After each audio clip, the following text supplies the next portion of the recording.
Deep in the heart of the Greenwild Forest, where the trees whispered secrets and the rivers sang sweet melodies, lived a mysterious man known only as the Forest Man.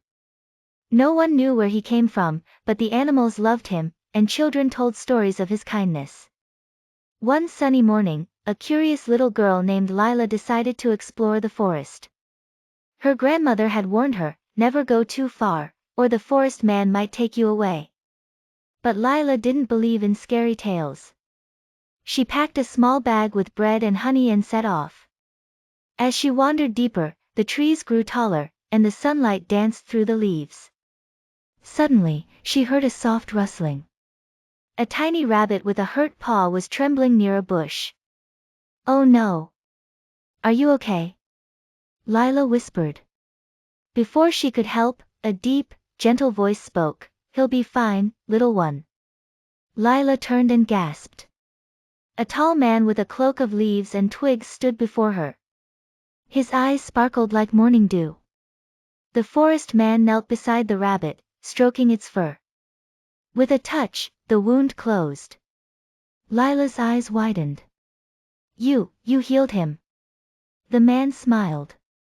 "The forest takes care of its own." He introduced himself as Eldrin, the guardian of Greenwild. Eldrin had lived there for centuries, protecting every creature. But lately, something was wrong. The rivers were drying, and animals were disappearing. "Someone is harming the forest," Eldrin said sadly. Lila clenched her fists. "I'll help you." Together, they followed a trail of wilted flowers until they reached a dark part of the woods. A group of men was cutting down trees. "They're destroying our home," Eldrin whispered. Lila had an idea. "What if we scare them away?" Eldrin chuckled. With a wave of his hand, the wind howled, and the shadows twisted into giant wolf shapes.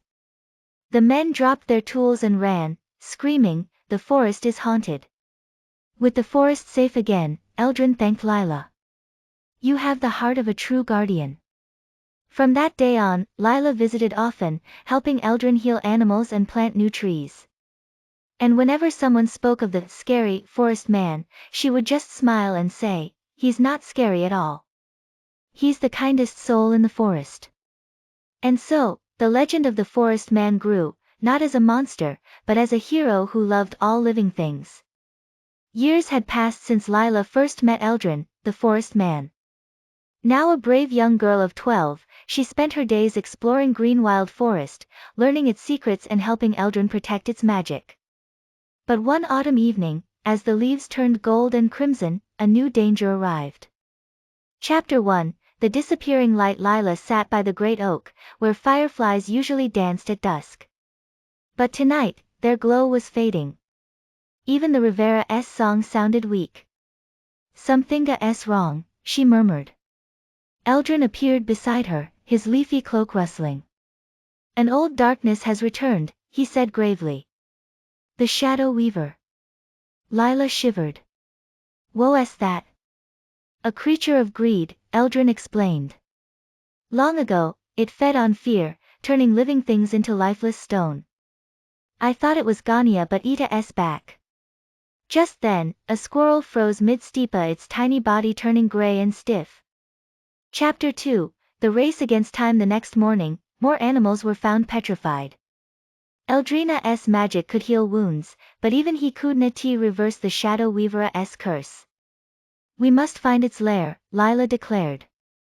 Guided by a nervous fox named Ember, they trekked to the forbidden Black Hollow, where no sunlight ever touched. The air grew cold, and thorny vines slithered like snakes.